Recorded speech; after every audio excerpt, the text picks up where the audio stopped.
Okay, in this example, we're going to talk a little bit about a visual intuition, visual intuition for the memoryless property, specifically the memoryless property of the exponential. Like, why is the exponential memoryless?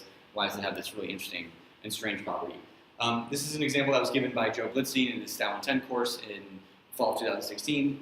So just sort of adapting it here for your viewing pleasure. Okay, so let's think about the PDF of an exponential distribution, right? We know it's this nice, I'm not going to write it out here, you can go look it up.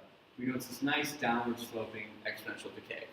This x-axis, we know is x, density of x, which we could write out, but we're not going to. It's just nice, this nice downward sloping density. Now the point of memorylessness is that we're sort of conditioning on having waited a certain amount of time, right? Like we're waiting for a bus. The story of an exponential is that we're waiting for a bus, and we've already waited. Let's say we've already waited for k minutes, and the bus hasn't come, right? So we're sitting here.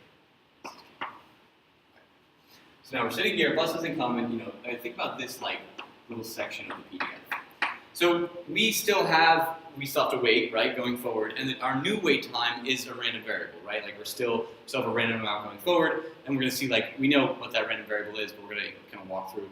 We know that's a random variable. We want to find the density of the PDF of that random variable, right? So first, let's think we've waited this long. We have to wait this more. Let's draw this the graph again. Let's just draw that part of the graph. So here's k again.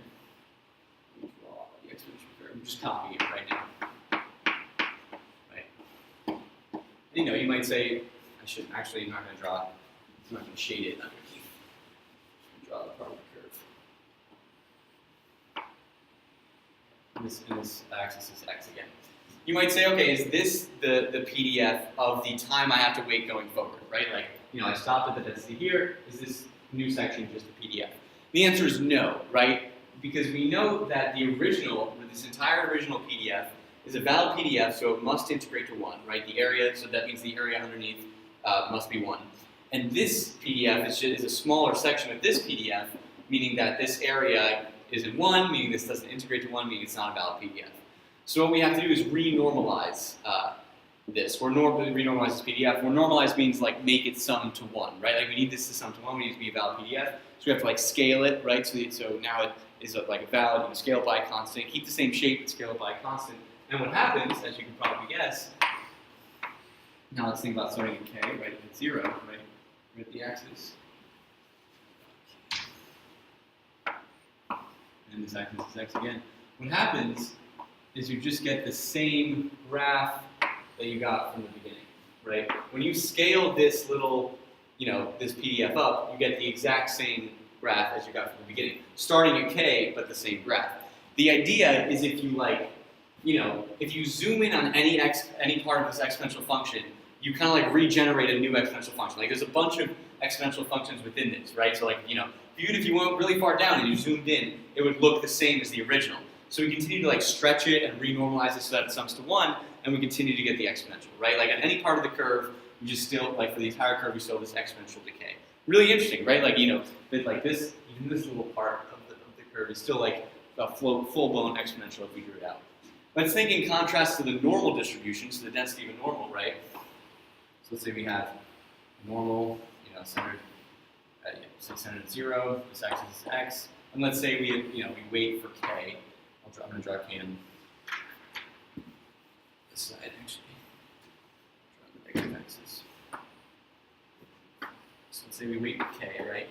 So now this density is defunct. Sorry, one sec. Technical difficulties. So this density is defunct, right? But this density is still alive, right? We need to like renormalize our density. So when we redraw it in the same way, we get this normal density, but without this little part, so it becomes this kind of strange thing.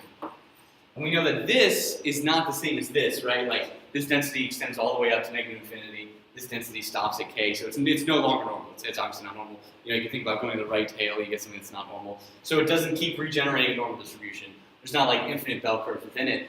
Whereas the exponential distribution has all these like little exponentials built into it, and you continue to get this process.